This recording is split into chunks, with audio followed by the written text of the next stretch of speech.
As páginas do Cidade do JB desse domingo vão trazer um importante debate sobre os resultados e estratégias da política de segurança aqui no estado do Rio com a intervenção. Uma entrevista com um morador da favela da Maré, testemunha ocular do fracasso dessa política e, para suavizar um pouco o noticiário, uma história curiosa de um personagem, uma das atrações do Aquarrio. Na edição de domingo, estamos dando continuidade à série de entrevistas com presidenciáveis ou pré-candidatos, como a lei exige que eles sejam chamados, porque a campanha oficial em si só começa depois de julho.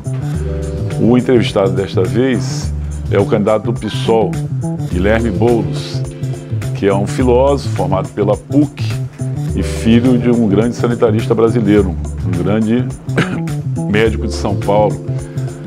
Boulos é uma grande novidade nessa eleição e se mostra exatamente dessa forma. A grande preocupação dele é com os ganhos do mercado financeiro e com a taxação das grandes fortunas. Boulos diz que há uma verdadeira Disneylândia financeira no Brasil. Bom, o Jornal do Brasil trouxe nas últimas 3 semanas matérias sobre o setor bancário brasileiro. A gente falou sobre Santander, Itaú, Unibanco e Bradesco e a dificuldade enorme que o cidadão brasileiro enfrenta para conviver com os juros bancários mais altos do planeta. São juros estratosféricos que sufocam o desenvolvimento e o fomento de atividades na economia brasileira. E a gente, essa semana, nessa edição agora de domingo do JB, a gente vai falar sobre os bancos públicos, Banco do Brasil e Caixa Econômica, que infelizmente, apesar do viés social que deveriam ter como filosofia, seguem os parâmetros e seguem a filosofia dos bancos ditos privados, né? Os grandes bancos privados. Então, falta uma taxa de juros competitiva e que, da mesma forma que os outros bancos, os empréstimos as taxas cobradas em empréstimos e crédito acabam sufocando o cidadão brasileiro. Você vai ver isso tudo agora nessa edição de domingo do JB.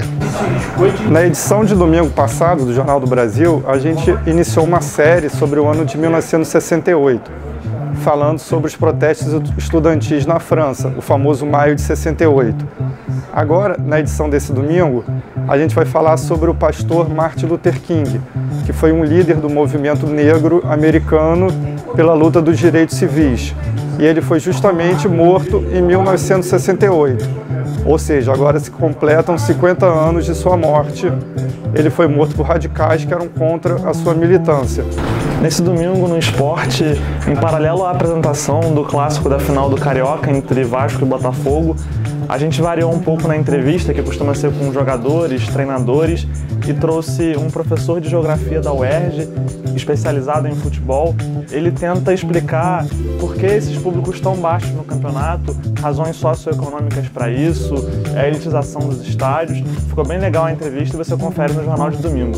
No caderno B desse domingo, nós preparamos para o leitor uma matéria sobre a Vila Aimoré, conjunto de 10 casas, erguida no sopé da Ladeira da Glória. Um novo livro revela, através da história da Vila Aimoré, uma perspectiva sobre a moradia na cidade do Rio de Janeiro. Fala galera, na coluna deste domingo você vai conhecer um estudo que mostra a ascensão do voto nulo nas eleições do Rio de Janeiro. Temos ainda os livros que estão fazendo a cabeça do prefeito Marcelo Crivella e do governador Pezão. E sem contar uma pitoresca concorrência da prefeitura para substituir os postes da cidade que lembra desenhos da Hanna-Barbera. Domingo no Jornal do Brasil.